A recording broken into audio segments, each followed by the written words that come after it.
Good day. Today we'll be going through this Power BI presentation that I made to show you about how this kind of Power BI presentation can be created and the goodness or the beauty about the various features in this presentation. So we have animated GIF.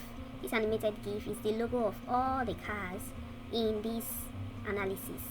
So this analysis is on used car sales in the United Kingdom, and we'll look at the various plots and then see what we can interpret from it, as well as what is plotted out of this.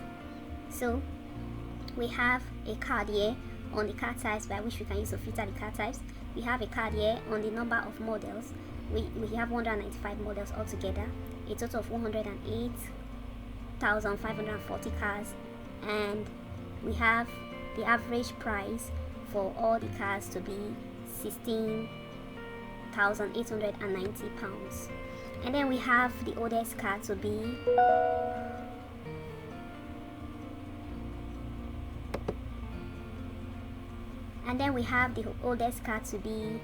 from a 1970 car, and the youngest car to be, or the newest car is stated here to be 2020 car, and the minimum age is 3 years while the maximum age is 53 years.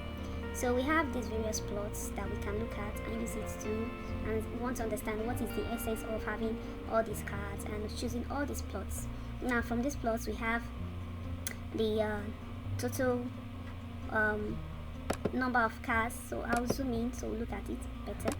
So we have here on this window, we have total cars by fuel type. We have the counts. Based on counts, we have petrol at 55%, that's more than half, and we have almost the remaining half to be diesel. We have hybrid fuel types, and then we have others, and we have electric. So if we click like here on this electric, it will bring out all the features of the electrics, and their various quality will be on all of the cards, all of the displays.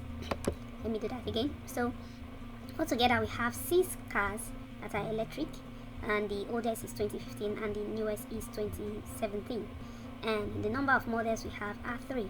And we can see from this plot of the price over mileage, we can see the distribution of the whole 6 cars.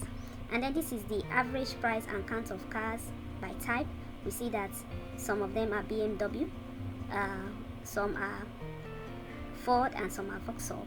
So if we come here now, we can see that this is because we have the 2 kits to give us the type of car. So we see the car type is BMW, is an i3 car, and it's Ford. And then this is Ford.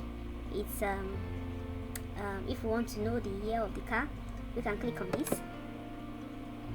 If we click on this, on the very plot we are looking at, oh okay, I overplotted it. Okay, yeah, that's it. We have it a 2016 car, and then to see more on the model, see it has disappeared here, but we can see the details here based on this. So when I say show details of this car, it will tell me that it's an electric car, transmission is automatic, and the model type is model. So and the car type of course is Ford. You can see it from this plot. So it's a Ford car, the model is model, and the transition is an automatic transition, and the fuel type is electric, as we already know because that was what we plotted. So you can use it to get, and then we see that the car type by here, as already seen, this will not give us a very clear picture, but this is shown here to be 2016. And based on the price to energy type, we see that the energy size is 2.0, and also the year is already here, 2016. It's already also in the dashboard, and it is not among the top 10 most expensive car by car types or models. It doesn't appear here. So this is one of the features you can use in this dashboard, and this dashboard has more than one panel. So what we are looking right now is the panel 1, and if we go to the panel 2, click on panel 2, you see more features. And on this, I personally did grouping of various attributes of the car, like mileage. I subdivided them, into very high, moderate, high, and low, and the NG size, I subdivided them, and then you see that most of the NG size based on counts are 1 to 2, and based on the tax range, most of them are average to high, and then the count of high, excuse me, is low. So most of them are moderate to very low on the tax prices. So it is not because of high tax. Based on this, you can conclude, or as I concluded, that it is not because of high tax that these people are selling off their cars. So high tax doesn't seem to be a problem. Then if you see, most of them are in the range of the 2000, second 2000s, which is in this grouping represents cars between 2000 and 2010 and 2019. So we have most of them to be from this group of cars. And we have the recent cars. If you want to know the age of the range of the age, if you click on recent, it will tell you that they are all 2020 cars. And if you click on the vintage, to tell you that they are all 1970 cars. And if you click on the second 2000s, and to get the range, to tell you that they are 2010 and 2019, as already spoken. And if you check on the 1990s, to tell you that they are between 1991, actually it was put between 1980 anyway, 1991 and 1999.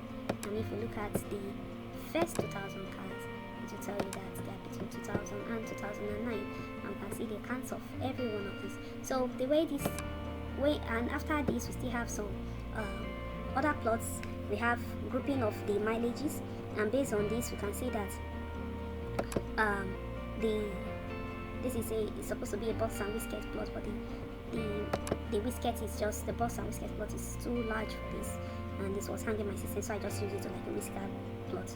And this, you can see that the cars of these hundreds mileage are just cars in the hundreds, that is from 100 to 999, and you can see that they are the ones that have the highest average price of all the cars, next to the tens, that is cars with mileage between 0 and 99. And so in essence, the price of the car increases with the reduction in their mileage. And then this is also price, the price kind of increases with recent, as the age reduces, the car price increases, except for vintage, because vintage are collective, so that is why vintage does not follow in needs. But even the vintage price, the average price of the vintage is less than that of recent car. The average price is 17,000, while the recent car is 28,000. So when you click on this, you can also see the mileage of the recent car is not more than in the 10,000s. That of vintage is also in the 10,000s. That's good.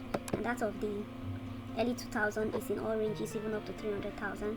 And that of the 1990s, we see 100,000, no more than 100,000. And that of the first 2000, which have the lowest average price for, say, in their sales, they have mostly in the 3,000. So the thing about this division is that, for example, I may be looking for a car that